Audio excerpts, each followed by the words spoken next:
Okay, Google, turn on office lamp.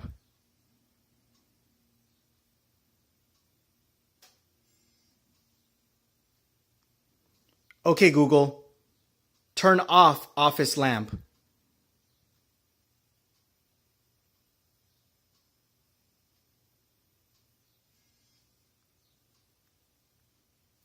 Okay, Google, turn on popcorn machine.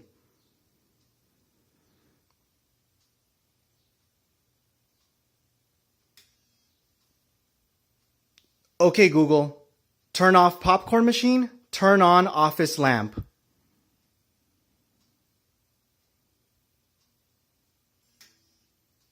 I realize you don't always want to use voice, so no problem. You can go ahead and toggle the popcorn machine on and off.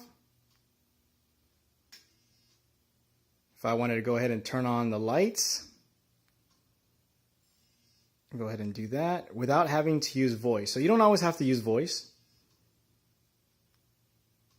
Sometimes it's a lot more convenient when you want to keep silent to do that.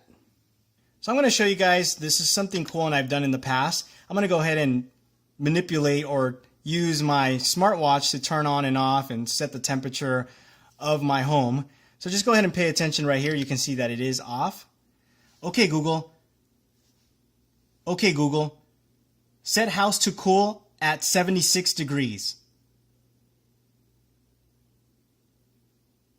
So like I said, just pay attention right there. Now I'll do a Google notification. You can see it's at cool. Temperature is at 76 degrees. I'm going to go ahead and turn that off. Again, just pay attention right there. Okay, Google.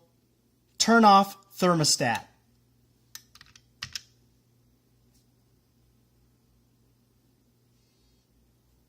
There it is. Turned it off. So I can go ahead and turn on the heat and all that. So really, really nice being able to do that with your smartwatch, voice commands, without having to use your phone. Okay, Google, turn on computer.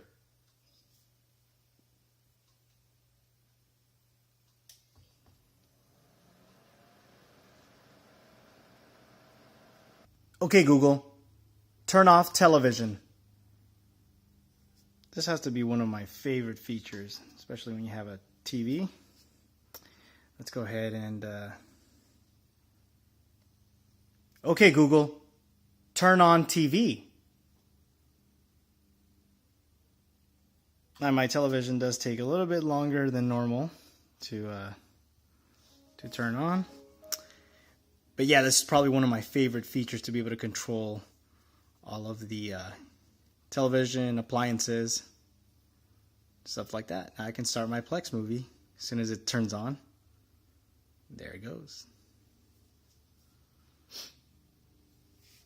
So as you know, I have different sensors and devices throughout my house. For example, I can unlock and lock my front door, side door. You guys have seen that in previous videos. I can control all the lighting, as you saw today. So if I want to hang out in the kitchen or whatever throughout the house. But my favorite one of them all is these trip door sensors. You can also put them in windows, but they're very convenient. I'm going to show you a quick demo right here. So you can see I have no notifications on my watch right now, but look when I open this door, and it's going to happen instantaneous. There it is. Sliding door switch is tripped. So yeah, that is very, very cool.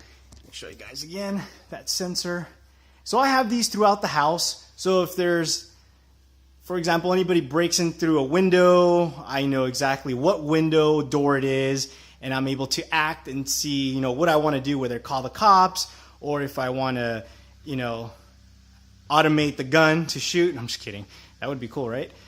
But yeah, you get the idea. So anyhow, I wanted to show you guys just the notification part on the Androids or the smartwatch, how convenient it is to be able to see that and know that something's happening in your home.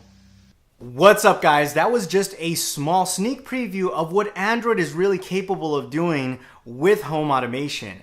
Now, I know you've seen me do videos in the past with my Pebble Watch, but it really doesn't compare on how Android Wear handles things compared to Pebble Watch. Android Wear, in my opinion, is truly an extension of your Android smartphone. And what I mean by that is there was really no setup required. Everything just worked out of the box. Take, for example, Plex.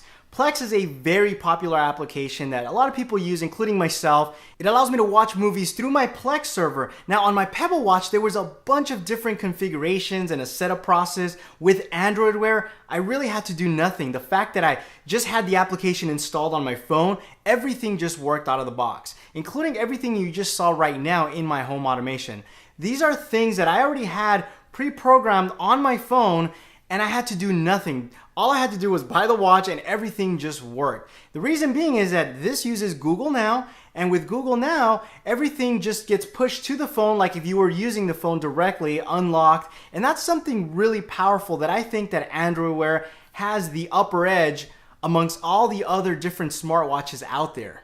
I can tell you, since using Android Wear, I've actually used my smartphone a lot less. And I actually like that because I think sometimes, at least I'm just speaking for myself, but I also see a lot of people doing it. We're so consumed by our phones. Everywhere you go to a restaurant, you go in public areas, and everybody's just sucked into their phone. And it's kind of nice to be able to appreciate the outer world without having to be so consumed. If I get a text message, I can easily just look at the message and easily reply without having to do much work or pulling out my phone. And once I reply, most people jump onto Facebook or other applications. So I really like Android Wear. As you can see, there's a lot of things that I think you are capable of doing, especially with Tasker. If you're not using Tasker, I really recommend you should, because with Tasker, it just unlocks the true potential of a smartphone. With Tasker, you can do just about anything that you can think of. So that was just a short overview of some of the neat features that you can do with Android Wear and of course home automation. If you like this video, make sure you give it a thumbs up and please feel free to reshare. I also want to thank all of the Patreons that have pledged to my Patreon page. If it wasn't for them, you guys would not be watching this video. Anyhow guys, thanks for watching. Until next time, adios.